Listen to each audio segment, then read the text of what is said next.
Welcome to Fox Soul's Black Report, your space for black news, views, and opinions. Today is Wednesday, January 19th, 2022. I'm Seth Lemon. I'm Neil. I'm Romeo. I'm Demi Lobo. And on today's report, the January 6th committee demands Donald Trump's closest associates and family testify. Then new research reveals some COVID-19 symptoms may not be common for black people. Plus, a proposal for special police to monitor elections. We celebrate the life of fashion and cultural icon Andre Leon Talley. And remember the movie Cool Runnings? Yeah, man. Jamaica's bobsled team makes a return to the Winter Olympics. So much to talk about today, soulmates, and you know how we do it from our perspective, our voice, and our truth. You ready? Let's go.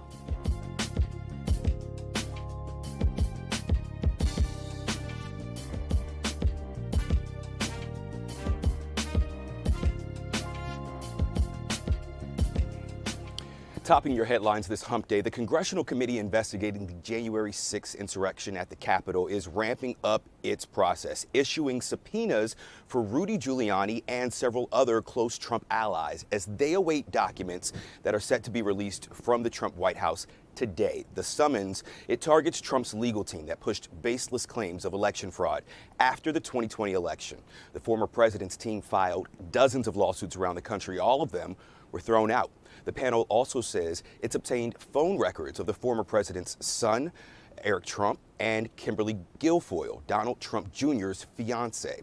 The National Archives is set to turn over official White House records from President Trump. Despite his objections, that's according to the Justice Department, the documents are not going to be covered by executive privilege, as Trump has asserted. So this is a significant escalation. The subpoena also notes that Trump urged for the seizure of voting machines, directing the Department of Homeland Security to do so. It's very clear that he was trying everything he could to wield power and control the election using any attempt that he could.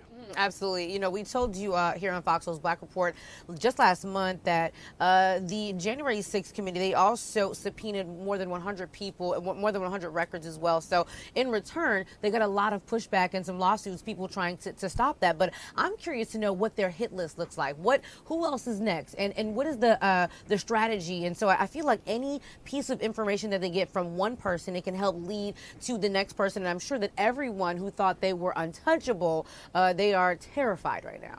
Yeah, I think what's going to happen, too, we know that Congressional Black Caucus member and chair of the committee is Benny Thompson, and he said that he wants these hearings to be put on primetime television. I think by doing that, the American public will have more of an investment as to what's happening with the hearings, because right now we're seeing these headlines, but when you could really see what's happening, hear the investigations, we remember the Anita Hill congressional hearings were big, and every time they put it on television, it amplifies the meaning, the message, the urgency, and the significance of the tragedy that happened on January 6th. So I'm hoping that this does happen and we get to see the hearings prime time. We want to definitely see the hearings. We want to see the emails. We want to see the text. My question is, who's going to fold? Who's going to crack under pressure? Because we saw what happened on January 6th with the insurrection, but we also know who pretty much spearheaded this whole situation, right?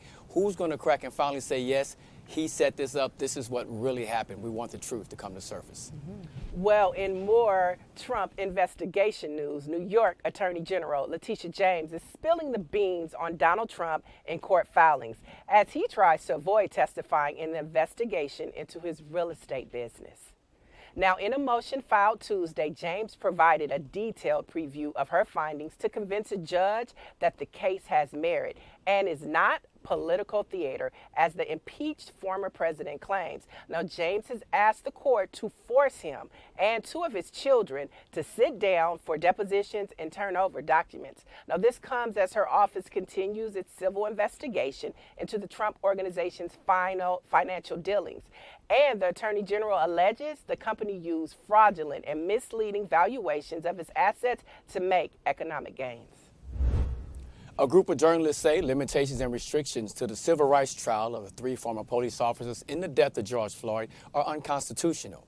Citing the pandemic, a federal judge capped the number of people allowed inside the trial against the ex-Minneapolis cops. The judge says restricted how much of the proceedings can be viewed over closed-circuit cameras fed to an overflow room. The former officers are charged with depriving Floyd of its rights by using government authority. But unlike last year's state trial against Derek Chauvin, federal courts do not live stream or broadcast cases. Only 2 reporters will be allowed in the room during jury selection.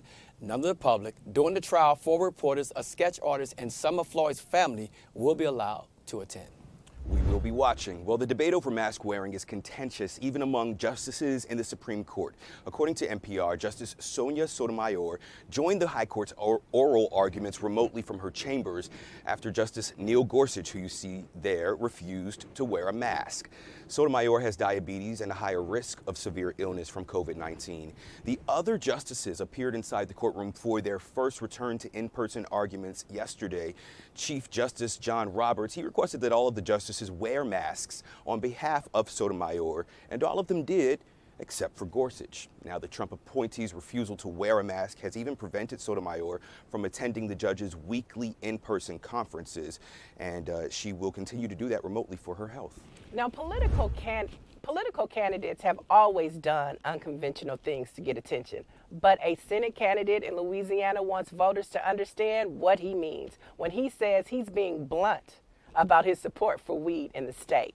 Take a look. Every 37 seconds, someone is arrested for possession of marijuana. Since 2010, state and local police have arrested an estimated 7.3 million Americans for violating marijuana laws, over half of all drug arrests. Black people are 4 times more likely to be arrested for marijuana laws than white people. States waste $3.7 billion enforcing marijuana laws every year. Most of the people police are arresting aren't dealers, but rather people with small amounts of pot, just like me. I'm Gary Chambers, and I'm running for the U.S. Senate, and I approve this message. Now, the social activist says he hopes his ad will spark a new conversation around the drug. He wants to focus on the high number of black people in Louisiana locked up for selling it, but he'll have a tough go at it. He's running against incumbent Republican John Kennedy in the Ruby Red State. Joining us now, Soulmates, is the candidate himself, Gary Chambers. Welcome back to the Black Report. Thank you for having me. I appreciate being with y'all. Such an honor. Yesterday, you went viral like that. Talk to us about why you chose this premise to destigmatize marijuana as your out the gate ad for your campaign.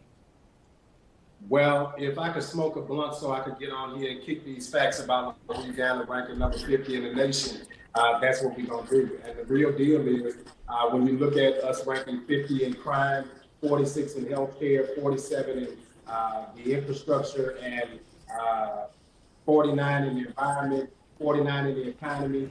John Kennedy has failed Louisiana, and he's been a elected official almost as long as I've been alive. And so what I hope that people got from watching that video was the glaring statistics that talk about how nearly every 37 seconds someone is arrested for cannabis, while there are many business owners in Colorado, in California, in Illinois, and 19 states now that sell legal recreational cannabis, while states like Louisiana, Mississippi, Alabama are still struggling with prohibition. And so the only way we're going to do this the right way is if there's equity across the board in this country and the federal government has the capacity to act in that endeavor.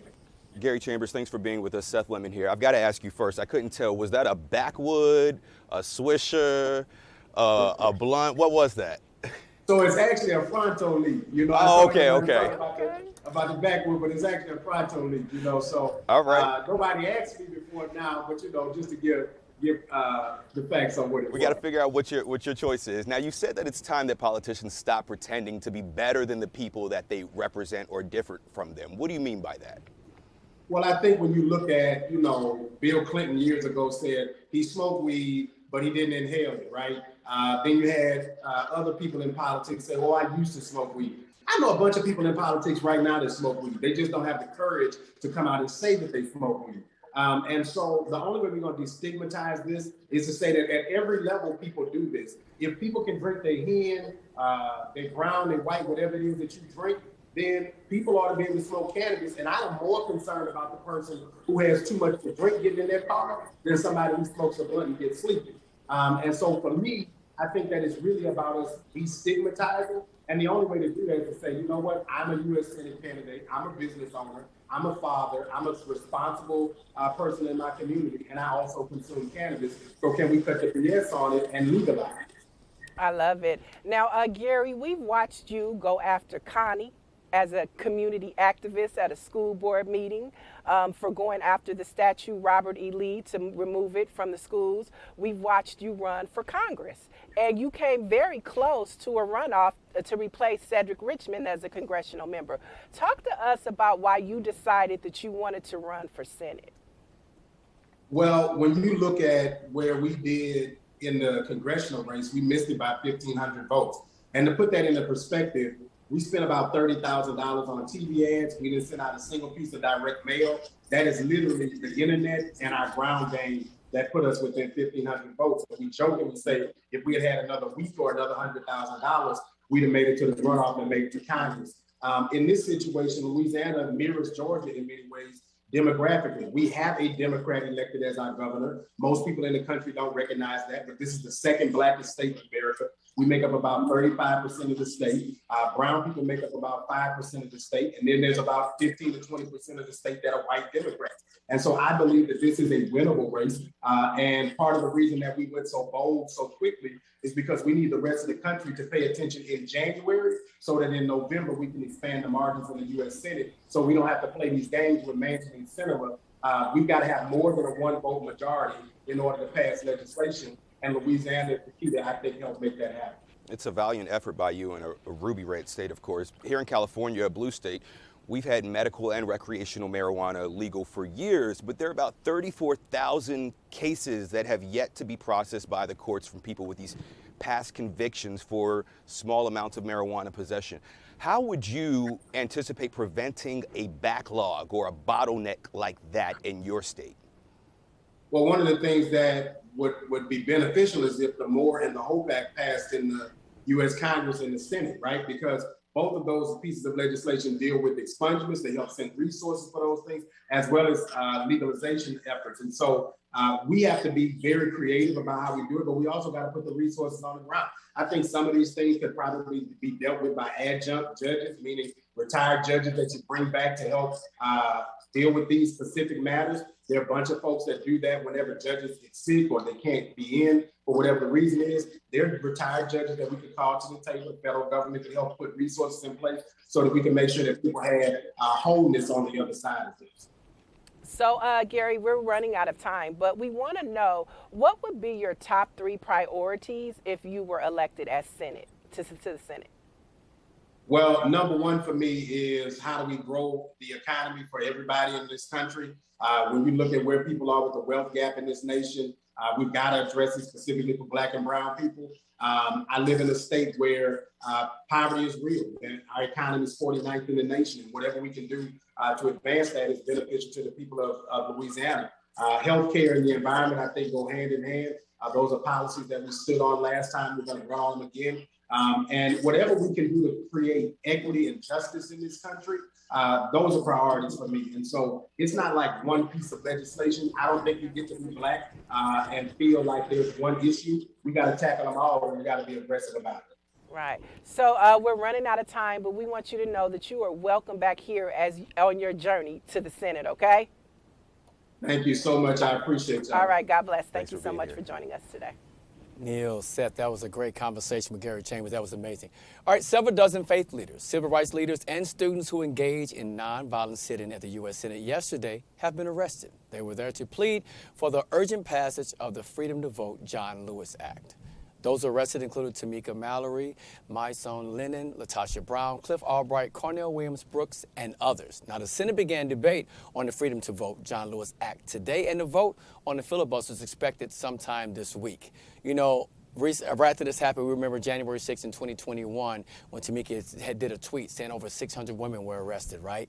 Here we are a year later, it's still happening. They want to create an inconvenience. They want us to just get discouraged. They want us to turn away. But we have frontliners, we have activists, we have fighters that will not stop fighting this fight. So it's important that we bring these stories to our soulmates, definitely. Absolutely, Romeo. I'm really happy you say that. And so demonstrators are marching in the tune of Good Trouble, of course, what John Lewis always preached about. And so we're going to need every tool in our wheelhouse, possible resources to make sure we protect our voting rights. rights. And so Bernice King, she tweeted something.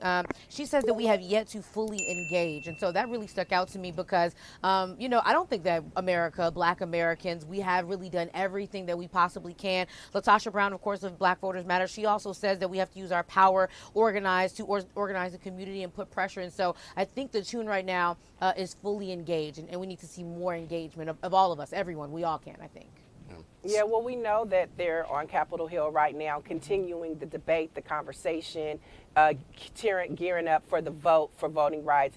They say that it's not going to pass, but as Black Americans, we've been here before. You know, we've been here during the civil rights, and we had to push, and there were lawmakers that did not want us to have the right to vote. But thank God that our ancestors pursued. And these individuals that we're talking about, LaTosha Brown, Tamika Mallory, the NAACP, the Urban League, they are in line doing what they're supposed to do. And they're also identifying Republicans that may be able to be swayed. And that's the next push that we have to go to. Get past Manchin and Sinema and start identifying Republicans that are weak in their states and their districts and start putting the pressure on them. Yeah, protesting is a cornerstone of this fight. So is civil disobedience. I mean, from Woolworths back in the day to a litany of examples, and I'm glad to see that this activism isn't lost on the current generation as they look to push for voting rights now.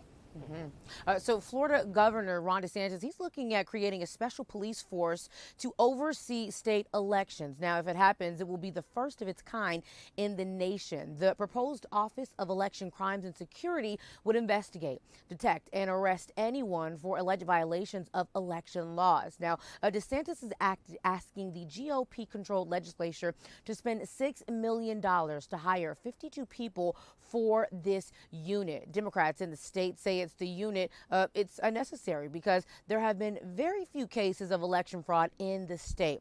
Now, critics of DeSantis, they say it's a political stunt, and news of the police force comes as Democrats have accused Republican legislatures around the nation of using voter suppression methods to make it harder for Black and Latinos to vote. So what was interesting, so Janae Nelson, she was on Joy Reid's show, and so she talked about the very existence of this police unit. She said even if this police unit did absolutely nothing, the very existence of it subconsciously will make people want to not go vote. It's an intimidation tactic by all means. And so my question is, if we've already established that there was not extreme voter fraud, why would we put this much money and these people into something that we already proved we don't need?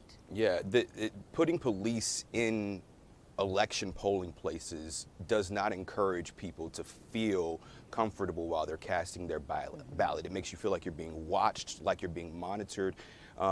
Who's to say these police will be in uniform? We don't have a clear understanding of what DeSantis really is proposing, but this is clearly a political move. He is vying for this presidential run in 2024. He wants to be seen as heir to the throne, the Republican throne, and potential president. So this move isn't surprising, but it is startling and concerning, especially as Black folks who have a history of, you know, being tested. How many marbles are in this jar? This is not a good thing, and we should be expanding access to voting, not creating barriers or even perceptions of barriers for people. Yeah, and this is what is called voter intimidation.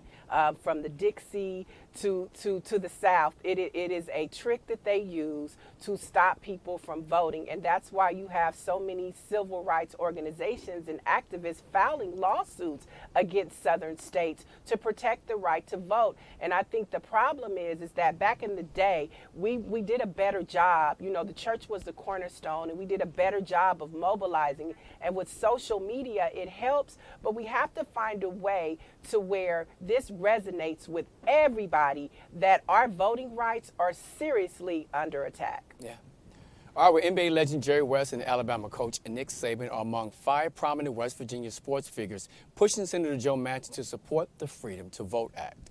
The letter is also signed by former West Virginia Athletic Director Oliver Luck, former NFL Commissioner Paul Tagliabue, and former Buffalo Bills linebacker Darryl Talley. The letter urges Congress to exercise its constitutional responsibility to enact laws that set national standards for the conduct of federal elections and for decisions that determine election outcomes. Manchin and Senator Kristen Sinema have refused to support making the filibuster exception for the voting rights bill.